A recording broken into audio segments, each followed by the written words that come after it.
Hey, I'm Peg Fitzpatrick and welcome to my channel. If you haven't been here before, hello. If you're returning again, hello, hello.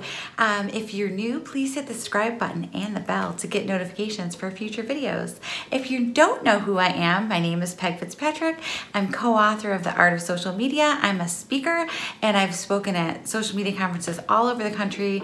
So I have a YouTube channel here where I share some best practices and power tips so you can become a power user on social media. So today I'm going to talk to you about Pinterest, which is near and dear to my heart. I have to say it's pretty much my favorite. I'm not going to say it's my favorite social channel because if you don't know, Pinterest is not a social channel. It is a bookmarking site. They have really delineated themselves, even though they get lumped in a lot with social traffic, they're not a social channel. And it's one of the things I love the most about them is that you don't have to worry about responding to comments or leaving comments. For the most part, you don't even have to talk to anyone else at all, which is, I love that.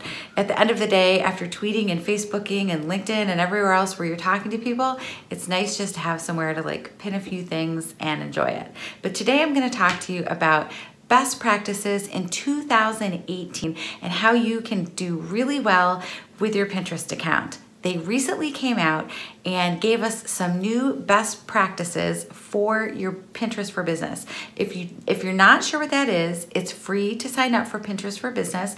You get analytics, you get all kinds of extra information when you sign up for this. I highly recommend it. If you're a blogger or a business, you definitely want a business account.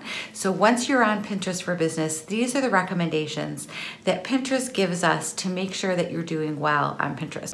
They recommend 10 to 12 pins per day. So if you're gonna only pin once a day and you're gonna go on live, make sure that you're pinning your most important content first. It's not gonna help you if you go in and do huge bursts of pins and then don't pin anything over time. They really like to see like a balanced kind of diet on Pinterest. So, you're gonna pin a little bit. So don't worry about scheduling 20 or 30. I've even heard people scheduling up to 100 pins a day, which is crazy because you can't have 100 great pins a day. If you're just repeating the same pins every day, Pinterest doesn't really want to see that. Another important note is that they say that you should pin if you're going to repin the same pin, pin it to the most relevant board first. So if you're a blogger or a business, have a board that's specifically set up for your blog or business, pin that to that board first and then pin to other relevant boards. They say that you can repin your pins. You can use the same image or you could use different images, but they want to see different descriptions on the pins. They're getting so specific with us.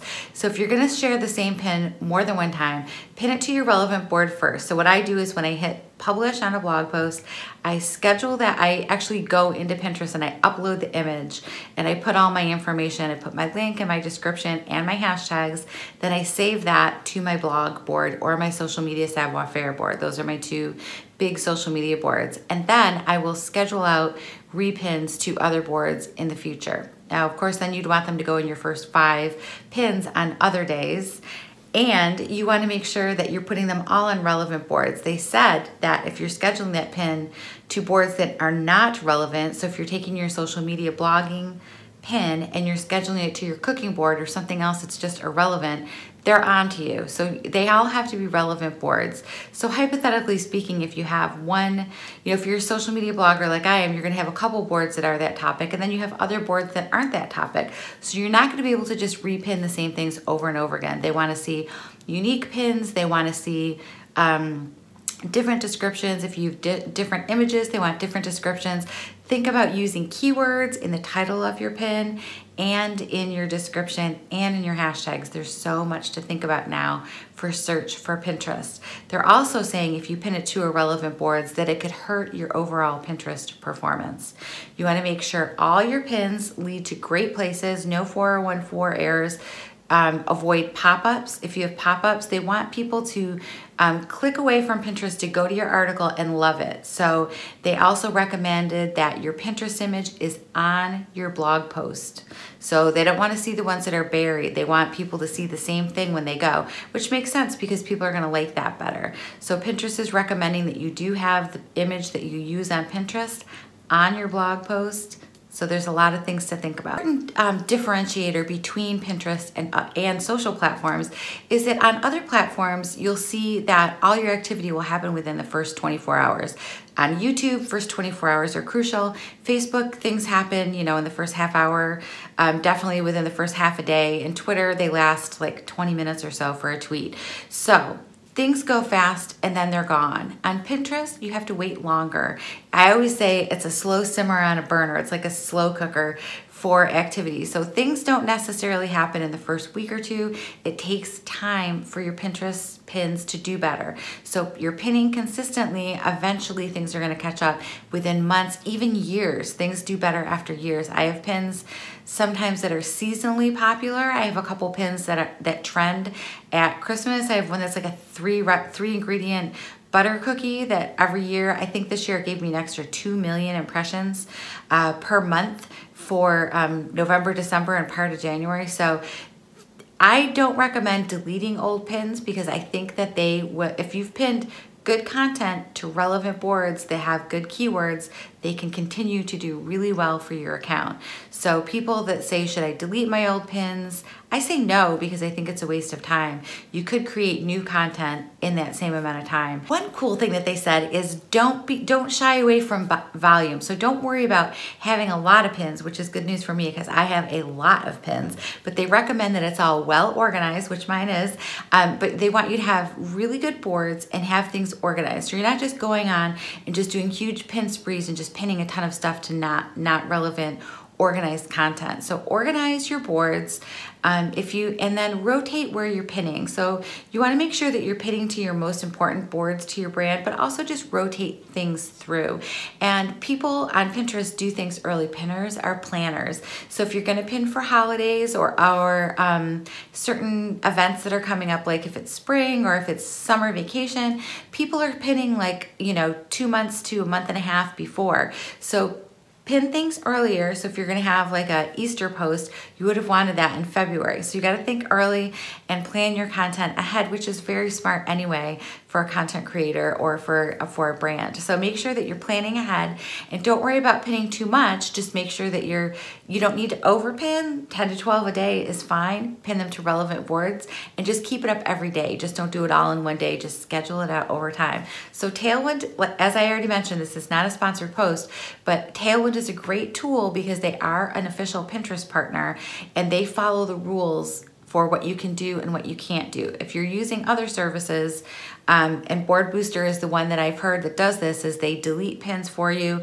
and they do things that break Pinterest terms of service, which you don't ever want to do that. You want to follow the rules of Pinterest, which says, you can't allow people to log in as you, so you're never giving your password to someone else, and that you're not having them delete or like things. Those things are all against Pinterest terms of service. So let's talk a little bit more about organization. You want to have at least five boards for your Pinterest presence. I usually recommend 10, but if you have 5 that are really tight for your brand, and then you can have, you want to organize them really well. So you want to have a good title.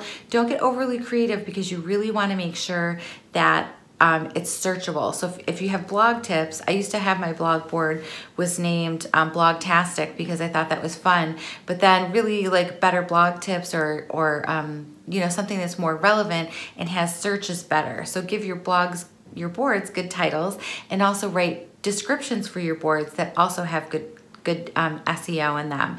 Hashtags don't count in the titles and in the board descriptions, but they are important for the pin descriptions. So you want to have a good title for your blog post, you want to have an interesting description with keywords, and then you can also use hashtags. You don't want to overdo it. 20 is the max. I usually have like maybe 5 per pin because you want to make sure they're really relevant and important to that Pinterest content. So think about all those things. Don't overdo it. Don't just keyword stuff, but be really relevant with what you're sharing. And if you're writing a blog post or sharing a product, think about who's gonna see it on Pinterest and how they're gonna search for it and how they're gonna find it, and then what they're gonna see when they get there, because all those things need to tie in together. I always say a blog title is the promise that you're making to someone. So you wanna live up to that promise. When they click through, it looks the same, they get the information that you promised them, and they're happy. That's what Pinterest likes to see as well. 2 extra recommendations are to add a follow button somewhere on your blog so people can follow you right on Pinterest from your blog, which is a cool idea. And also to use the Pinterest save button so people can use that official button, and it helps bring all the stats and data back to Pinterest. So that's a little update from me to you for your Pinterest for 2018. It's very fresh, good, new information. So look at your Pinterest practices, see how you're scheduling things. Make sure you're not just dumping tons of pins all in one day and then ignoring everything. But I do like to go on once a day and pin a few things live on the site too. Even though I like to schedule things, I also do like to go on Pinterest, and I like to go right into Pinterest and load my best information straight into Pinterest. So I hope that this gives you some ideas on how to make your Pinterest awesome. If you have questions, leave them down below, and I hope to see you on Pinterest. But you don't have to comment or talk to me, because we don't have to do that there. But here, leave a comment and let me know if you learned something new about Pinterest from this video. And as I mentioned, hit the subscribe button and the little bell so you get my next notification. I'm Peg Fitzpatrick, and I'll see you soon.